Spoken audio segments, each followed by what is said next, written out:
So now that you know how to make a toque and essentially how to make a good chunk of knitted garments, you're probably wondering how you can put a pattern into that garment.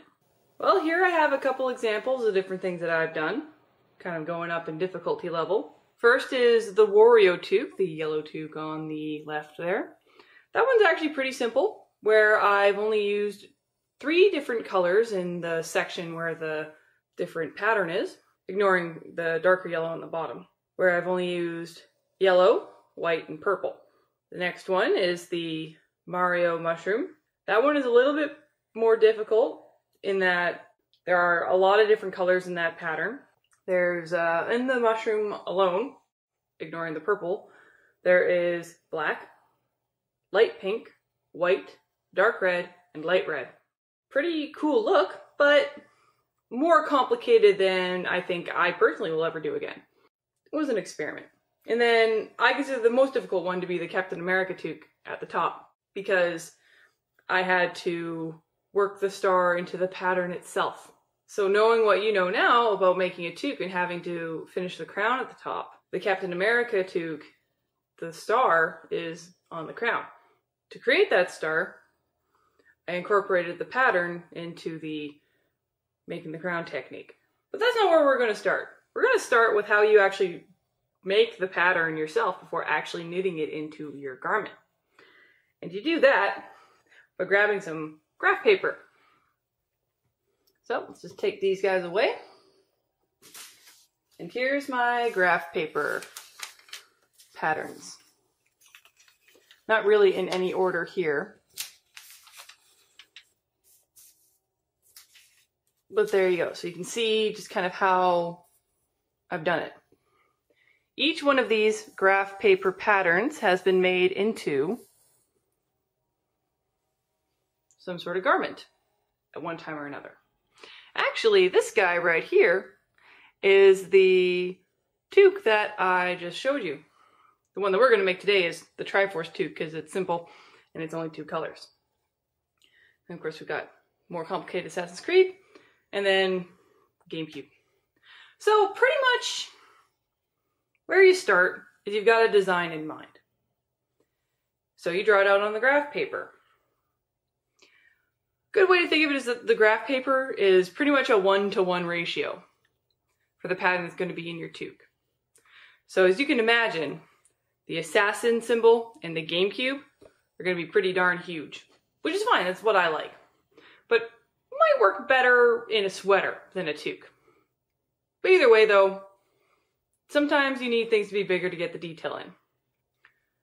In the case of the Assassin's Creed symbol, I just drew the symbol on the graph paper and then traced the lines on the graph paper to kind of create this almost 8-bit look.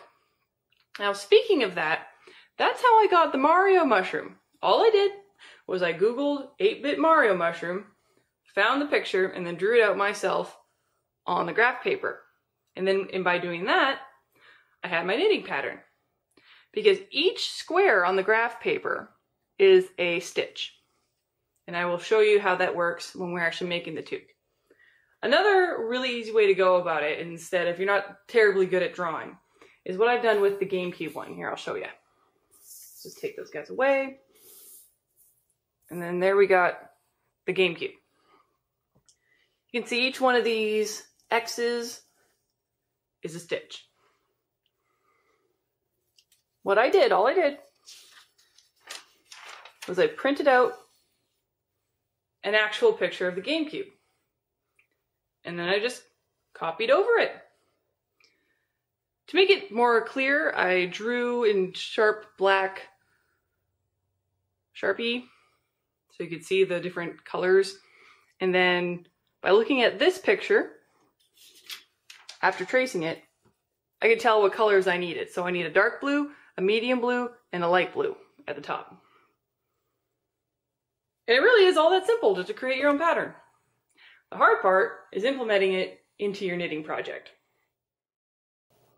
So now that we know that we're going to use the Zelda Triforce as our pattern for our knitting project, we need to figure out exactly how we're going to put that in. So what we do know is that in our pattern, we have 1, 2, 3, 4, 5, 6, 7, 8, 9, 10, 11, 12, 13, 14, 15, 16, 17, 18, 19. So we have 19 stitches that we need to do into our pattern of the other color that will make the Triforce up. Considering that this is the Zelda Triforce, yellow is the color we're going to use. And to just prep you to get ready for what we're going to do, how I'm going to do it is that on the knit side, I'm going to go knit, and then purl side, and then knit side, and then purl side, and just keep going like that all the way to the very top here. And this circle, I mean triangle, making a circle with the pencil, this triangle will be green. There's two ways to do this. You can either have just go green and then cut the green, well, not cut it, but stop knitting with green yarn here and just only knit with yellow yarn, and then have a whole new green yarn ball here. Or the way that I like to do it, because it makes the knitting stronger and thicker, is to keep the green yarn with the yellow yarn but loop it behind it. And I'll show you how to do that.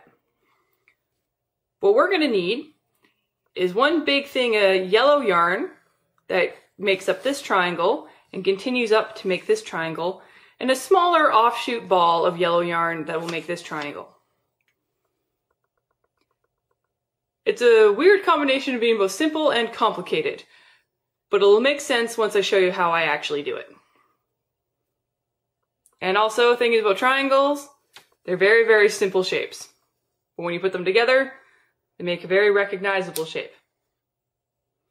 One last thing to note, on the graph paper is like the perfect example, and it looks actually like it's a little bit taller than it should be in the knitting, because knitting stretches sideways.